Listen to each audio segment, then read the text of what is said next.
What if what you've been calling coincidence is actually reality nudging you awake? What if those chance encounters, repeating numbers, and sudden bursts of insight aren't flukes, but quiet invitations from the universe? And what if the things you've long dismissed were the very tools you need to take control of your life? Virgil once said that fortune favors the bold, long before Machiavelli turned that phrase into a doctrine of power. Einstein, skeptical as ever, remarked that God doesn't play dice with the universe.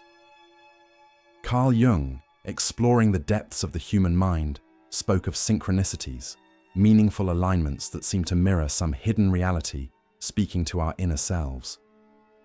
But here's the question echoing in the early morning stillness. Why are you so sure it's all just random? Maybe because that's how you were taught.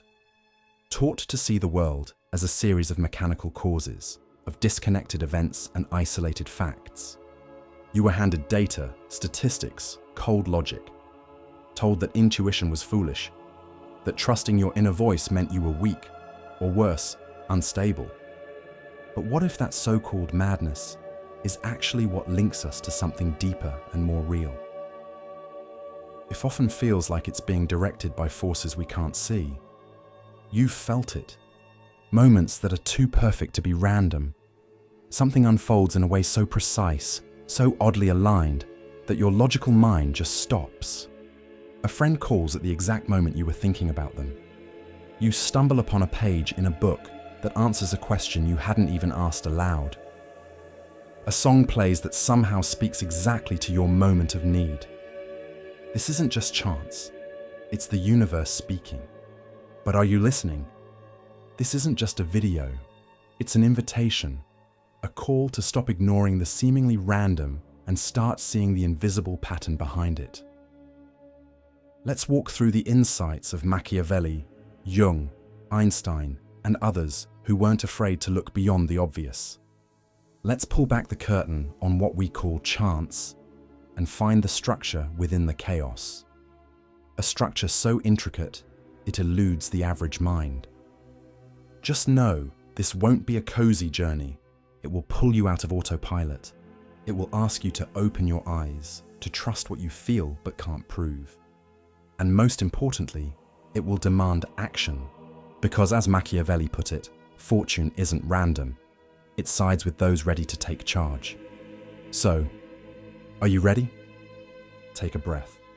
The world is hushed. And in that quiet, truth begins to whisper. Have you ever felt something click into place, like everything was aligning in your favor, if only for a moment? A thought crosses your mind, and suddenly someone says it aloud.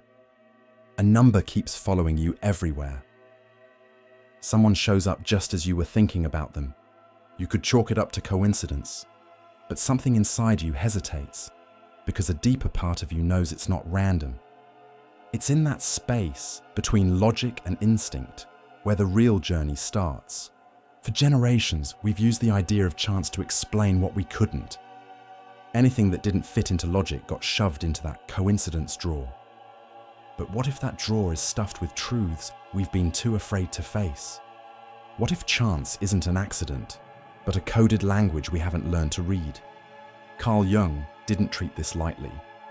He coined the term synchronicity to describe moments where inner and outer worlds align, like the universe is mirroring your unconscious. He saw it happen in therapy, in everyday life, even in his own experiences. He didn't see randomness, he saw meaning. And the more you start to notice these signs, the more they start to show up. Even Einstein, for all his scientific discipline, hinted at this mystery. He said chance is just how God hides, an ironic phrase that still carries weight. Not everything is destined, maybe. But maybe the universe is far less indifferent than we've been led to believe. Think about your own life. How many so-called impossible things happened, only for you to laugh them off? How many gut feelings did you ignore? How many times did you sense something was off, or just about to happen? Ignoring those moments doesn't just cost you insight, it costs you power. Because if those moments are doors to a deeper truth, and it seems they are, then every time you look away, you're closing that door. You're saying no to the full game of life. And that's where the biggest lie begins, the belief that randomness makes you free. In truth, blind belief in randomness makes you passive, compliant, resigned to a life you don't shape. But if we start to believe there's structure, purpose, even intelligence behind what we call chance, then we're called to wake up, to act, to move. Machiavelli didn't talk about chance. He talked about fortune, a wild, unpredictable, dangerous force, but not an uncontrollable one. To him, fortune was like a river. If you're unprepared, it will destroy everything. But if you're smart and intentional, you can redirect it in your favor. So the lesson isn't predict the future, it's be ready when it arrives. That's what separates success from failure. Not luck, not even talent, but sensitivity, awareness, and the courage to decide. You hear these signals, don't you? The repeated number, the quote that hits you right in the gut, the silence that somehow says everything. The answer isn't in a book, it's in your lived experience. The moment you still remember because it changed everything. That wasn't an accident, it was a message. Did you catch it? Now picture a flood tearing through a city. That's how Machiavelli saw fortune, ruthless, indifferent, reshaping everything in its path. But what if you could see the storm coming? What if you could build barriers before it hit? That's the secret he wanted to reveal. Machiavelli lived in chaotic times, Florence filled with betrayal, political backstabbing, war. He watched history swing on the whims of fortune, but he didn't give up. He studied it and came to one bold truth. Fortune favors the bold, not the kind, not the pure, the prepared. In The Prince, he describes fortune as a woman who must be seized, not with pleas or patience, but with boldness and resolve, because she gets bored with hesitation. She favors those who strike, not those who wait.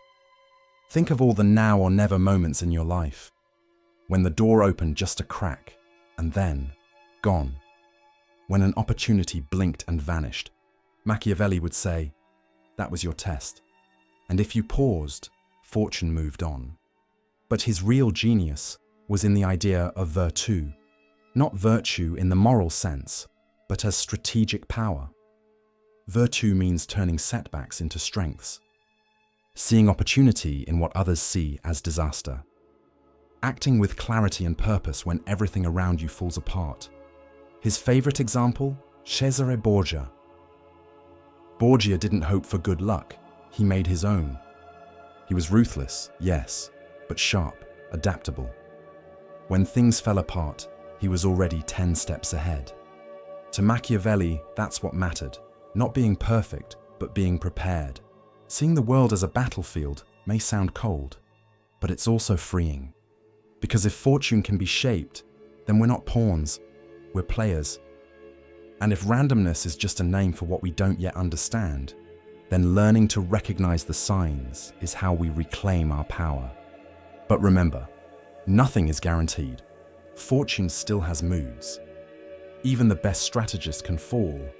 The point isn't to control fate. It's to stop being ruled by it. To stop waiting for perfect timing and move even through fear and doubt. Machiavelli believed hesitation is fatal. So, what do you do when opportunity knocks? Do you wait? Do you wish? Or do you move? Because fortune doesn't reward the passive. It honors those who leap. Machiavelli saw history as a stage where the daring stole the spotlight, where chaos wasn't something to fear, but a chance cleverly disguised, where every moment mattered.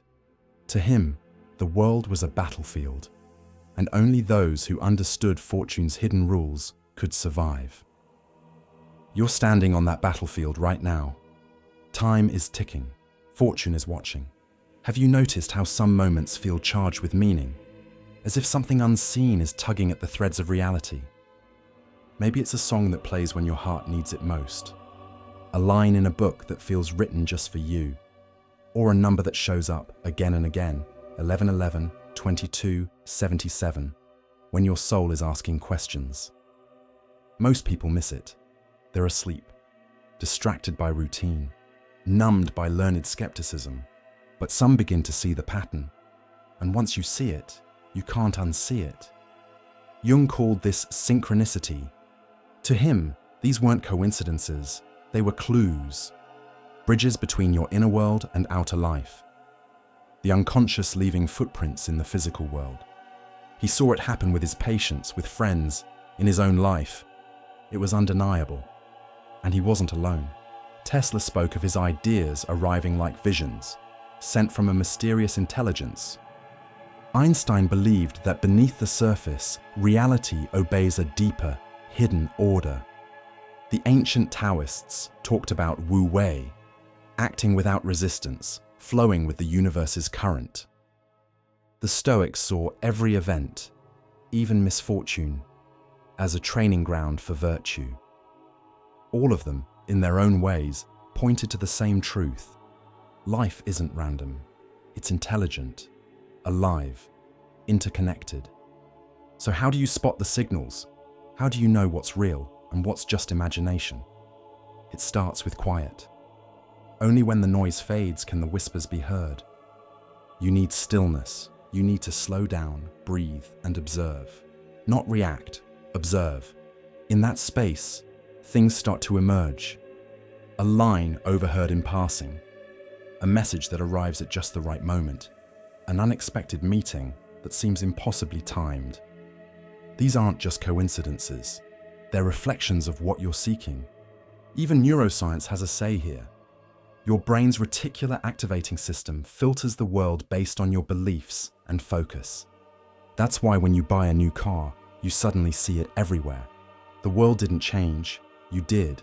Your attention shifted. Now imagine what happens when you start looking for meaning, when you expect answers, when you believe in signs. Your brain starts to notice. Your mind begins to connect the dots. And what once felt random starts to look like a map. But seeing signs isn't the same as understanding them. Sometimes the signs come through loss, through waiting, through silence. Fortune doesn't shout. It tests quietly. It won't hand you truth on a platter. It whispers, and if you're not paying attention, you'll miss the moment that could have changed everything. Take Jung again. One of his patients dreamed of a golden scarab. The next day, during therapy, a real scarab beetle flew against the window. Jung didn't call it a miracle. He saw it as a meeting point between her inner world and outer reality. It cracked something open in her. It became a catalyst for healing. Now think about you. What was the last sign you ignored? What number kept showing up?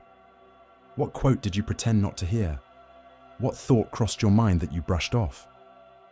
Each of those was an invitation, a password. And if you want to play Fortune's game, you need to start saying yes. Start today. Get a notebook.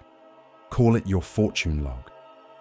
Write down anything that feels too aligned, too strange to be chance. A number, a symbol, a dream, a gut feeling. Give it a few weeks, you'll see a pattern.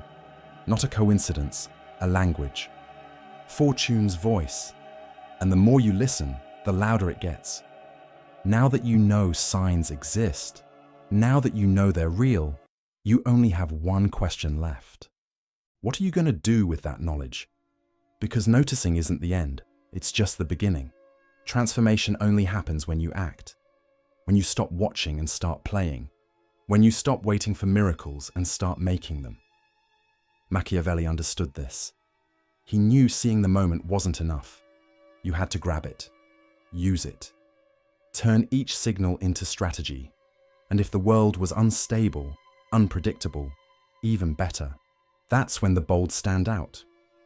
And that's where virtue lives. Not in morals, not in rules, in power, in vision, in action. It's not about surviving the storm, it's about using the storm to go faster. To master fate doesn't mean predicting the future, it means being ready for anything. It means reading the signs and answering with movement. Want a real-world example? Say you're feeling stuck in your career. Suddenly, an old colleague messages you, or you stumble across a job posting that feels made for you, or someone says something that lights a fire in you. That's not luck. That's a test. If you ignore it, hesitate, overthink, it vanishes, gone. Machiavelli had no love for the hesitant. In The Prince, he said, "Fortune favors those who act without asking permission."